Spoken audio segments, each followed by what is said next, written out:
इस फिल्म की कहानी 18 साल के एक टीनेजर की है जिसे एक 36 साल की औरत के साथ प्यार हो जाता है। अब दोनों के बीच का रिश्ता क्या कहलाता है, आइए जानते हैं। फिल्म का नाम है बॉय।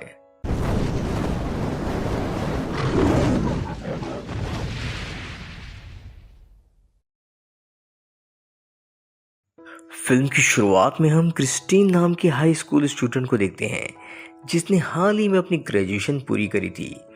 वो और उसके कुछ दोस्त लड़कियों के साथ एंजॉय करने का प्लान बना रहे थे। तभी क्रिस्टीन कहता है कि मैं घर जा रहा हूँ। एक लड़की उसके पास आकर उससे पूछती है, क्या तुम हमारे साथ नहीं चल रहे? क्रिस्टीन कहता है कि नहीं यार, मुझे बहुत नींद आ रही है, मैं घर जाकर सोना चाहता हूँ। वो लड़की कहती है कि तुम मेरे साथ मेरे घर चलो, वहां मेरे साथ सो जाना। पर अपना क्रिस्टीन निकला सख्त लौंडा। वो उस लड़की को मना करते हुए अपने घर चला जाता है। क्रिस्टीन अपनी मॉम के साथ रह रहा होता है। वेकेशन में टाइम पास करने के लिए वो पास ही के जेनिटर स्टोर में जॉब भी करने लगता है। उस स्टोर में उसकी मुलाकात जॉन से होती है। जॉन और क्रिस्टीन जल्दी एक अच्छे दोस्त भी बन जाते हैं। एक दिन क्रिस्टीन अपने काम में लगा होता है, तभी वहां एक लेडी आती है। क्रिस्टीन उस लेडी की खूबसूरती को देखकर दंग रह जाता है। वो लेडी दरअसल अपना वॉशिंग मशीन ठीक करवाने वहां आई थी, बट क्रिस्टीन को पता नहीं था कि वॉशिंग मशीन को कैसे ठीक करते हैं। सो वो चली जाती है। जाते जाते वो अपने घर का पता भी क्रिस्टीन को देकर गई। अब क्रिस्टीन के दिमाग में सिर्फ उस लेडी का ही ख्याल घूम रहे थे। रात में उस लेडी के अपार्टमेंट के बाहर उसे देखने के लिए जाता है। घर वापस आकर क्रिस्टीन उस लेडी को इमेजिन करते हुए अपनी हाथ गाड़ी दौड़ाने लगता है। अगले दिन क्रिस्टीन अपनी जॉब पर टाइम से पहले ही पहुंच जाता है। वो जॉन को उस लेडी के बारे में बताता है। जॉन कहता है कि ठीक है, मैं जाकर उसकी वॉशिंग मशीन रिपेयर कर दूंगा, क्योंकि क्रिस्टीन भी उस लेडी से मिलने की फिराक में था। मौका देखकर उसने जॉन से कहा कि मैं खुद चला जाऊंगा। जॉन उससे पूछता है कि तुम्हें वॉशिंग मशीन ठीक करनी आती है? क्रिस्टीन कहता है कि हर चीज को सीखने का फर्स्ट टाइम होता है, मुझे जाने दो, मैं भी ये काम सीखना चाहता हूँ। क्रिस्टीन उस लेडी के अपार्टमेंट में पहुंचता है। वहां वो उस लेडी से कहता है कि मैं आपकी वॉशिंग मशीन ठीक करने आया हूँ। वो लेडी कहती है कि तुमने तो कहा था कि तुम्हें ये काम नहीं आता। क्रिस्टीन कहता है कि नहीं, मुझे ये काम आता है। इस पर वो लेडी कहती है कि मैंने तो ऑलरेडी उसे ठीक कर दिया है, पर तुम यहाँ आ ही गए हो तो मेरे टॉयलेट को एक बार देख लो। क्रिस्टीन टॉयलेट ठीक करने लगता है। तभी वो लेडी नंगी होकर पास ही में शावर लेने लगती है। क्रिस्टीन उसे देखने की काफी कोशिश करता है, बट पर्दा लगा होने के कारण उसे कुछ खास दिखाई नहीं देता। नहाने के बाद वो लेडी क्रिस्टीन से कहती है कि कल मैंने तुम्हें मेरे अपार्टमेंट के बाहर देखा था, तुम वो नीचे क्या कर रहे थे? क्रिस्टीन कहता है कि मैं जस्ट ऐसे ही घूम रहा था। इस पर वो लेडी उसे एक स्मूच देते हुए कहती है कि तुम बहुत स्वीट हो। अगले दिन जॉन क्रिस्टीन से कहता है कि तुम्हें कोई ढूंढ रहा था और अपना नंबर भी देकर गया है। क्रिस्टीन उस नंबर पर कॉल करता है। तब जाकर उसे पता चलता है कि ये वही लेडी थी जिसके घर वो कल रात को वॉशिंग मशीन ठीक करने गया था। वो लेडी उससे पूछती है कि आज शाम को तुम क्या कर रहे हो? क्रिस्टीन कहता है कि मैं फ्री हूं। फिर दोनों रात में 8:30 बजे मिलने का प्लान बनाते हैं। फोन कट करते ही जॉन वहां जाता है। क्रिस्टीन उसे आज रात के प्लान के बारे में बताता है। जॉन कहता है, यह मौका हाथ से जाने मत देना और रात को खाली हाथ मत जाना, अपने साथ एक बुके भी लेते जाना। रात को क्रिस्टीन टाइम से आधे घंटे पहले उस लेडी के अपार्टमेंट में पहुंच जाता है। अंदर जाती ही वो लेडी क्रिस्टीन को सीड्यूस करने लग जाती है।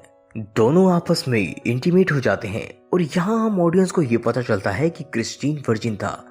अपने पहले राउंड में उसका छोटा चेतन 2 मिनट में ही बेहोश हो जाता है। क्रिस्टीन जैसे तैसे करके अपने छोटे चेतन को नींद से जगाता है और इस बार वो अपना बेस्ट देने में कामयाब भी हो जाता है। अगले दिन क्रिस्टीन काफी खुश था।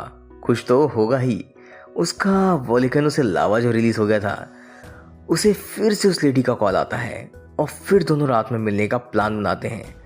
इस बार क्रिस्टीन देखता है कि लेडी का रूम का दरवाजा पहले से ही खुला हुआ था। वो अंदर चला जाता है। अंदर जाते ही क्रिस्टीन की नज़र उस लेडी पर पड़ती है जो कि काफ़ी हॉट लग रही थी। बिना देरी करे क्रिस्टीन अपने काम में लग जाता है। क्रिस्टीन इस बारे में अपनी मॉम को भी बताता है। वो कहता है कि मुझे एक लड़की से प्यार हो गया है। अब क्रिस्टीन की निकल पड़ी थी। वो हर रोज उस लड़की के घर जाता और उसके साथ खपाखप करता। एक दिन जॉन क्रिस्टीन से पूछता है कि क्या बात है भाई, आजकल तुम बहुत खुश रहने लगे हो, तुम्हारी कोई लॉटरी तो नहीं लग गई। क्रिस्टीन फिर जॉन को अपने उस लेडी के बीच चल रहे अफेयर के बारे में सब बता देता है। वो कहता है कि उस लेडी का नाम सैने है।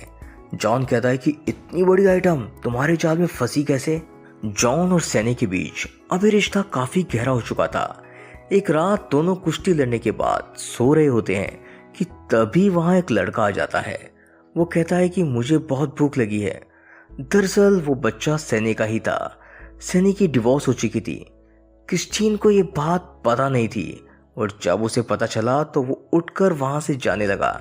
सैनी क्रिस्टीन को रोकने की कोशिश करती है। क्रिस्टीन कहता है कि तुम मुझे अपने बेटे के बारे में कब बताने वाली थी। सैनी कहती है कि हम दोनों को दंगल खेलने में बिजी थे, उस वजह से मुझे बताने का मौका ही नहीं मिला। क्रिस्टीन वहां से चला जाता है। अगले दिन जॉन और क्रिस्टीन दोनों अपना काम छोड़कर फुटबॉल खेल रहे होते हैं। तभी वहां क्रिस्टीन की मॉम आ जाती है। क्रिस्टीन अपनी मॉम को जॉन से इंट्रोड्यूस करवाता है। थोड़ी देर की बातचीत के बाद उसकी मॉम वहां से चली जाती है। क्रिस्टीन आज रात भी सैने से मिलने उसके अपार्टमेंट में पहुंचता है, पर इस बार बेल बजाने पर उसका बेटे ने दरवाजा खोला। डिनर करते समय सैने अपने बेटे कैस्पर से कहती है कि तुम पूरा खाना फिनिश करो, तभी तुम क्रिस्टीन के जैसे स्ट्रांग बन पाओगे। कैस्पर क्रिस्टीन से उसकी एज पूछता है। क्रिस्टीन कहती है कि मैं 18 साल की हूँ। फिर कैस्पर कहता है कि मेरी मॉम 36 साल की हैं, बट फिर भी वो कितनी खूबसूरत लगती हैं। क्रिस्टीन को भी उम्मीद नहीं थी कि सैने 36 साल की है। सैने अपने बेटे के सोने के लिए अंदर बेडरूम में भेज देती है। कैस्पर के जाते ही क्रिस्टीन सैने पर टूट पड़ता है। अगले दिन क्रिस्टीन को सैने का कॉल आता है। क्रिस्टीन पूछता है कि और बेबी, आज रात का क्या प्लान है। सैने कहती है कि अब हमें मिलना बंद करना होगा। क्रिस्टीन फिर पूछता है कि क्यों, क्या हुआ, कैस्पर ने कुछ कहा क्या। सैने कहती है कि हाँ, उसे ये सब काफ़ी कंफ्यूजिंग लग रहा है, सो अब हम नहीं मिल सकते। मुझे उसका भी ख्याल रखना है, सो अब हम दोबारा मुझसे मिलने की कोशिश मत करना। ये सुनते ही क्रिस्टीन देवदास मोड में चला जाता है और खुद को एक कमरे में बंद कर लेता है। शाम को वो सैने के अपार्टमेंट में उसे मिलने जाता है, बट सैने दरवाजा नहीं खोलती, सो वो वहीं उसके दरवाजे के पास ही सो जाता है। सुबह सैने जब अपने दरवाजा खोलती है तब क्रिस्टीन को वहां देखकर गुस्सा हो जाती है। वो कहती है कि तुम मेरा पीछा करना छोड़ दो और हमारे बीच जो कुछ भी हुआ उसे एक सपना समझकर भूल जाओ। देवदास क्रिस्टीन अपने दिल का हाल अपनी मॉम को बताता है। वो कहता है कि उसकी एज 36 है और वो अपने बेटे के साथ पास ही एक अपार्टमेंट में रहती है। उसकी मॉम कहती है कि तुम्हारा दिमाग तो खराब नहीं हो गया, वो 36 की है और तुम 18 के। देखा जाए तो वो तुम्हारी माँ जैसी है और तुम उसके साथ ही। अब क्रिस्टीन का अपने काम में मन ही नहीं लगता। मन कैसे लगता, अभी अभी तो बेचारे का फर्स्ट टाइम दिल जो टूट गया था। एक दिन जॉन उसे समझा रहा होता है कि जो हुआ सो हुआ। तभी वहां सैनी आ जाती है। वो क्रिस्टीन से कहती है कि आज रात को मैं अपने दोस्त के साथ मूवी देखने जा रही हूँ, सो क्या तुम प्लीज मेरे बेटे कैस्पर का ध्यान रखोगे। क्रिस्टीन हाँ कर देता है। सैनी कहती है कि ठीक है, तुम शाम को 6 बजे मेरे अपार्टमेंट में आ जाना। सैनी के जाने के बाद जॉन क्रिस्टीन से कहता है तुम भी अव्वल नंबर के गधे हो, 2 दिन पहले इस औरत ने काटा था और तुम फिर से अपना कटवा रहे हो। क्रिस्टीन इस बात का कोई जवाब नहीं देता। शाम को प्लान के अनुसार वे कैस्पर का ध्यान रखने उसके अपार्टमेंट पहुंच जाता है। कैस्पर को सुलाकर क्रिस्टीन भी सोने की कोशिश करता है, बट उसे नींद नहीं आ रही होती। तभी वहां सैनी आ जाती है और वो भी नंगी। वो क्रिस्टीन को चूमना शुरू कर देती है और कहती है मैंने तुम्हें बहुत मिस किया। क्रिस्टीन कहता है कि झूठ मत बोलो, अगर ऐसा ही था तो तुमने मुझे खुद से अलग क्यों किया। सैनी कहती है कि अब तुम्हें टेंशन लेने की जरूरत नहीं है और दोनों अपने काम में लग जाते हैं। अगली सुबह सैनी क्रिस्टीन से कहती है कि मुझे तुम्हारी मॉम से मिलना है। क्रिस्टीन भी अपनी मॉम को सैनी से मिलवाने के लिए इनवाइट करता है। किचन में डिनर की तैयारी करते हुए सनी क्रिस्टीन से पूछती है कि तुम इतने नर्वस क्यों हो, क्या मैं तुम्हारी गर्लफ्रेंड नहीं हूँ? क्रिस्टीन कहता है कि नहीं, ऐसी कोई बात नहीं है। तभी वहाँ मौजूद कैस्पर कहता है कि क्रिस्टीन 18 साल की है और आप 36 की। सनी कहती है कि इससे क्या फर्क पड़ता है, प्यार और जंग में सब जायज है।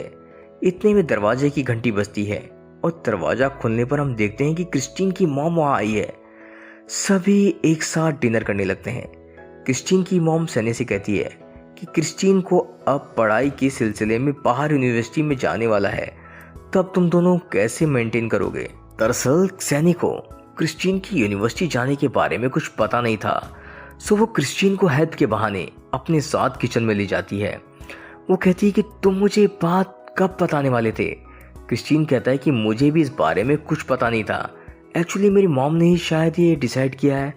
सनी कहती है झूठ मत बोलो, मुझे सब पता है।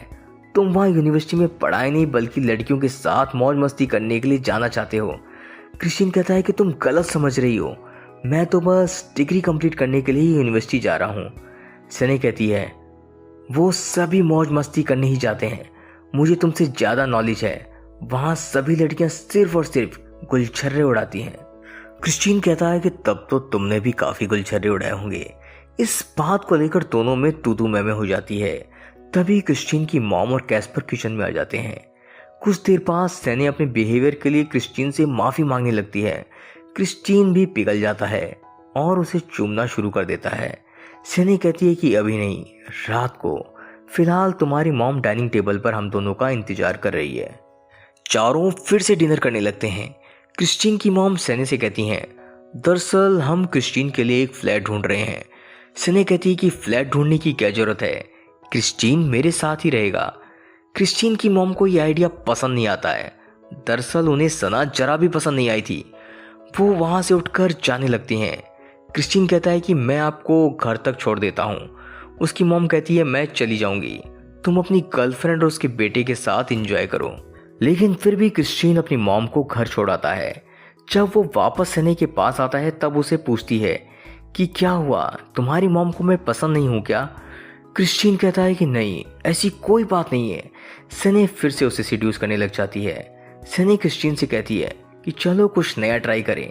क्रिस्टीन उसे बेड से बांधकर पलंग तोड़ना शुरू कर देता है। दोनों पूरी रात धुआंधार मेहनत करने लग जाते हैं।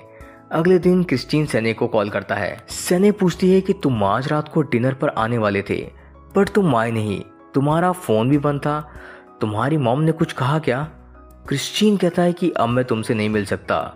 सनी पूछती है कि क्यों, क्या हुआ, तुम्हें कोई और गर्लफ्रेंड मिल गई क्या? क्रिस्टीन कहता है नहीं, मुझे लगता है कि अब हमें ये सब बंद कर देना चाहिए। सनी कहती है पर तुमने तो कहा था कि तुम मुझसे प्यार करते हो, क्या तुमने वो सब सिर्फ मेरे साथ इंटीमेट होने के लिए कहा था? क्रिस्टीन इस बात का कोई जवाब नहीं देता। सनी भी उस अंदर से फोन कट कर देती है। शायद क्रिस्टीन की चुप्पी में उसे अपना जवाब मिल चुका था। आधी रात में सनी क्रिस्टीन के घर के बाहर आकर चिल्लाते हुए रोने लगता है। क्रिस्टीन जल्दी से उसके पास नीचे जाती है और उसे चुप कराने की कोशिश करती है। फिर वो सनी को लेकर उसके अपार्टमेंट पहुंचता है। सनी क्रिस्टीन से पूछती है कि तुमने मेरे साथ ऐसा क्यों किया? क्रिस्टीन कहता है कि मैं ऐसा करना नहीं चाहता था बट मुझे अंदर से कुछ अच्छा नहीं लग रहा। सनी फिर से उसे सीड्यूस करने लगती है और दोनों फिर से एक दूसरे को किस करते हुए अपने अगले राउंड की तैयारी में लग जाते हैं। सनी को सेटिस्फाइड करके क्रिस्टीन अपने घर लौट आता है। उसकी मॉम उसका इंतजार कर रही थी। रात काफ़ी हो चुकी थी, सो दोनों को नींद लग जाती है और दोनों वहीं सो जाते हैं। सुबह क्रिस्टीन सनी से मिलने जाता है। सनी कहती कि तुम कहाँ गायब हो गए थे, मैं तुम्हें ढूंढ रही थी। क्रिस्टीन कहता है कि मैं अपने घर गया था। सनी कहती है प्रॉमिस करो अब तो मुझे छोड़कर कभी नहीं जाओगे। तभी सनी का बेटा नीचे से क्रिस्टीन को अपने साथ खेलने के लिए आवाज़ लगाता है। क्रिस्टीन जाने लगता है। तभी सनी उसे रोकते हुए कहती है बेबी रुको, तुम चाहते हुए मुझे किस करना तो भूल ही गए। क्रिस्टीन उसे किस करने लगता है। तभी सनी कहती है कि तुम्हारी टी शर्ट से ये परफ्यूम की खुशबू कैसी, कहीं तुम किसी और के साथ सोकर तो नहीं आए? क्रिस्टीन कहता है कि ये मेरी मॉम का परफ्यूम है। सनी कहती है अच्छा तो तुम अपनी मॉम के साथ गुलछर्रे उड़ा कर आ रहे हो? इतना सुनते ही क्रिस्टीन की सटक जाती है और वो सनी को एक जोरदार थप्पड़ चिपका देता है। इतने में सना का बेटा कैस्पर भी ऊपर कमरे में आ चुका था। क्रिस्टीन को काफी बुरा लगता है और उसका सर घूमने के कारण वो खुद ही बेहोश हो जाती है। जब उसकी आंख खुलती है तो वो खुद को कैस्पर और सना के साथ एक साथ सोए हुए पाता है। क्रिस्टीन उठकर अपने घर जाने लगता है और जाते जाते एक आखिरी बार सनी को गुड बाय भी कहते हुए जाता है और ये मूवी यहीं पर खत्म हो जाती है। आई होप आपको वीडियो पसंद आया होगा। वीडियो पसंद आया है तो वीडियो को लाइक और चैनल को सब्सक्राइब जरूर करें। मूवी आपको टेलीग्राम ग्रुप में मिलेगी और टेलीग्राम ग्रुप का लिंक डिस्क्रिप्शन में मिलेगा। तो आज के लिए इतना ही, हम मिलेंगे आपको अगले वीडियो में। तब तक के लिए गुड बाय।